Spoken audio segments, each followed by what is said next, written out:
नमस्कार, मैं हूं संजय शर्मा। आप देख रहे हैं 4 PM न्यूज नेटवर्क। गुजरात और हिमाचल अटक गया है भारतीय जनता पार्टी के गले में। भारतीय जनता पार्टी को समझ आ रहा है कि अगर गुजरात चूके, हिमाचल चूके तो फिर गई 2024 में दिल्ली दरबार की कुर्सी। एक छत्र राष्ट्र था नरेंद्र मोदी जी का, लेकिन अब कुछ परेशानियां झलकने लगी हैं उनके चेहरे पर। आज हिमाचल में उनका भाषण जो सुना तो मुझे लगा कि वो गर्मी, वो ठसक, वो तेजी, चेहरे पे परेशानी झलक रही। प्रधानमंत्री जी की रैली से पहले हिमाचल सरकार ने महा बेवकूफी कर डाली।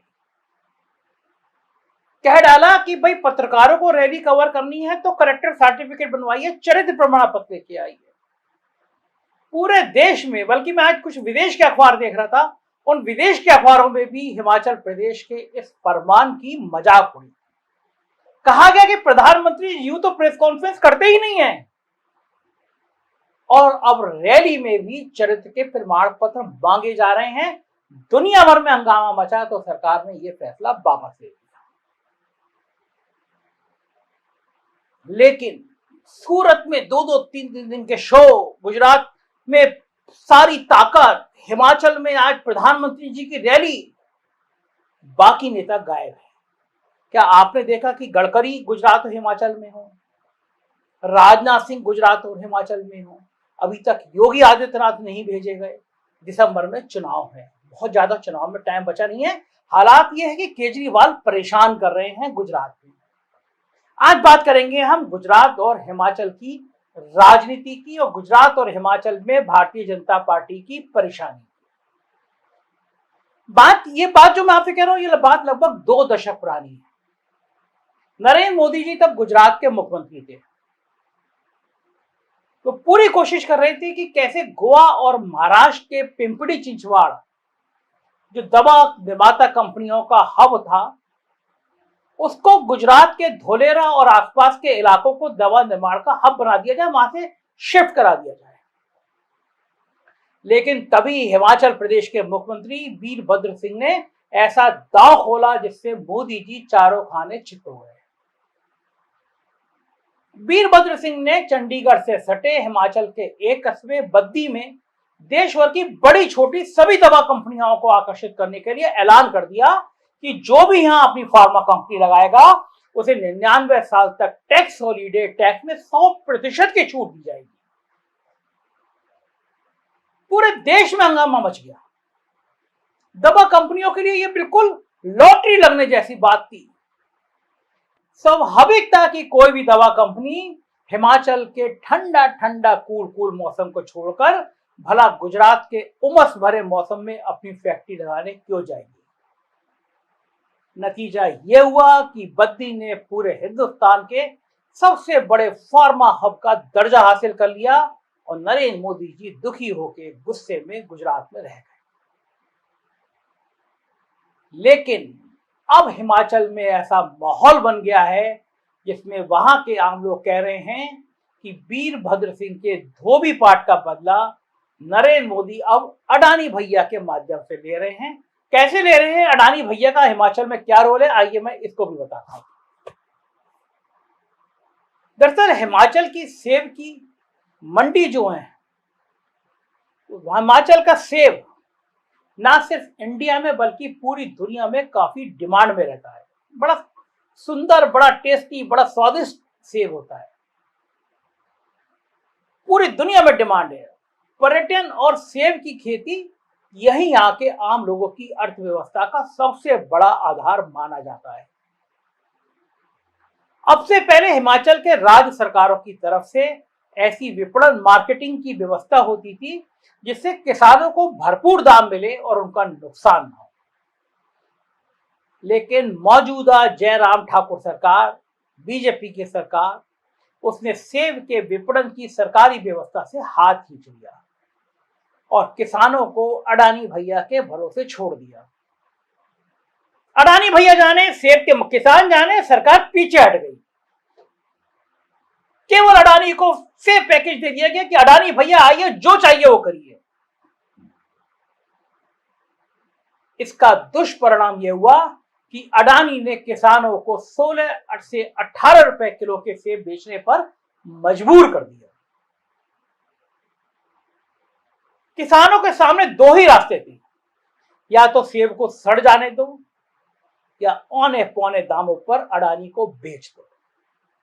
अब आप खुद ही सोचिए, जब हम बाजार में जाते हैं तो हमें सबसे घटिया से घटिया क्वालिटी का सेब भी 100 रुपए किलो से कम का नहीं मिलता।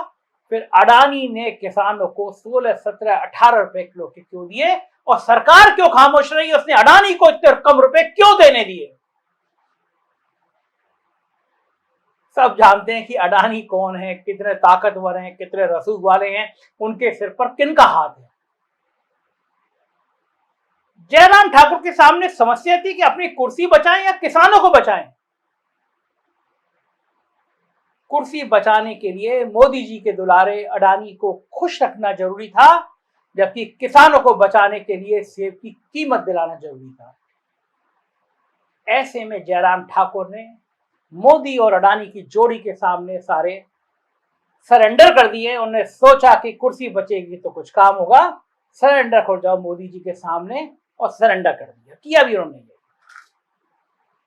नतीजा यह हुआ कि देश का इकलौता हिंदी भाषी राज्य जो मानव विकास सूचकांक के मामले में केरल को टक्कर देता हुआ दिखाई देता था, उस हिमाचल प्रदेश की दुर्दशा हो गई। सेब का मार्केट ठप हो गया। मैं पिछले दिनों गया एक पत्रकार पर मेरे ऑफिस के पास में, मैंने वहां सेब देखे, सेब खरीदने के लिए। एक सेब 100 रुपए, 150 रुपए, ऊपर एक 250 रुपए का सुंदर सा सेब। मैं कहा 250 रुपए वाला दिखाओ, ये है कैसा, इतना महंगा क्यों है? आप यकीन करिए, उस एक सेब के ऊपर छोटी सी चिट लिखी थी और उसमें लिखा था अडानी। आप कल्पना नहीं कर रहे हैं कि देश में हो क्या रहा है। कल मैं एयरपोर्ट गया किसी को लेने के लिए, रात में निकला तो एयरपोर्ट का टिकट 150 रुपए का कटा मेरी गाड़ी का, जो 40 रुपए का कटता था। कारण कि अब एयरपोर्ट अडानी जी चला रहे हैं। आपको पता ही नहीं कि आपकी जिंदगी में, आपके रोजमर्रा के कामों में अडानी ने कहां कहां एंट्री कर ली है और आपका क्या हाल होने वाला है।